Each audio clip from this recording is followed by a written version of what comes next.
서울 강남구 마포구 음식점과 관련해서 45명 넘는 확진자가 나왔습니다. 음식점으로 등록해두었지만 술을 팔며 클럽처럼 운영을 했고 방역수칙도 제대로 지키지 않은 것으로 조사됐습니다.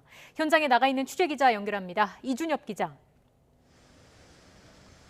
네, 저는 서울 신사동의 한 음식점 앞에 나와 있습니다. 네, 그곳 음식점에서 집단 감염이 발생했다고요.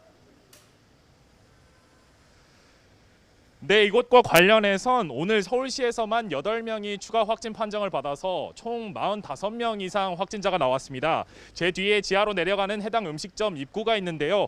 문에는 운영 중단을 알리는 구청 안내문이 붙어 있습니다. 거리 두기 등 방역수칙 위반 사항이 확인됐기 때문인데요. 제가 이곳 주민들을 만나서 이야기를 들어보니 이곳은 음식점이라기보다 이른바 바 형태로 운영되며 술도 팔았다고 합니다. 오전에도 술에 취한 손님들이 드나드는 모습을 종종 보기도 했다고 하는데요. 지난 4일 이곳에 근무하는 직원이 처음으로 확진된 뒤 이후 손님들이 이곳저곳 옮겨다니면서 방문자와 가족 그리고 다른 음식점으로까지 감염이 번졌습니다. 역학조사 결과 강남구 음식점을 방문했던 손님이 지난 8일 마포구 음식점에도 방문하면서 4명 이상 추가 전파가 이뤄진 것으로 파악됐습니다. 직원과 접촉자 337명을 검사했는데 3분의 1 정도는 아직 결과를 기다리고 있어서 확진자가 더 나올 가능성이 있습니다. 네, 이런 가운데 변이 바이러스가 국내에서 확산하진 않을지 방역 당국이 우려하고 있죠. 네, 그렇습니다. 인도에서 유입된 델타 변이 바이러스 감염 사례가 계속해서 속속 나오고 있는데요.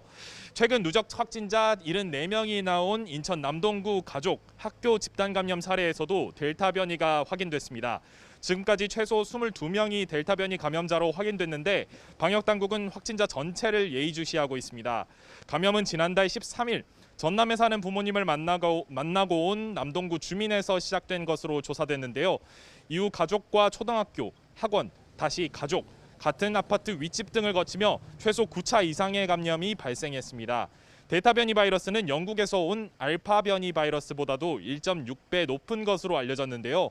이렇게 전파력이 강하다 보니 지금까지 확인된 사례는 190명뿐임에도 한국에서 우세종이 될까 전문가들은 우려하고 있습니다. 게다가 인도 정부가 전염력이나 백신 무력화 능력이 더 큰 델타 플러스 변이까지 공인해 여러모로 위협이 되는 상황입니다. 델타 변이는 알파에 비해 입원율은 2.26배에 달하고 백신 효과도 떨어지는 것으로 파악됐는데요. 방역 당국은 변이에 대한 최상의 대책은 정해진 일정에 따라서 접종을 완료하는 거라는 입장입니다. 그러면서 접종 이외에도 거리 두기와 마스크 쓰기 등 각종 방역 수칙을 제대로 지켜달라고 당부했습니다. 지금까지 신사동 음식점 앞에서 YTN 이준엽입니다.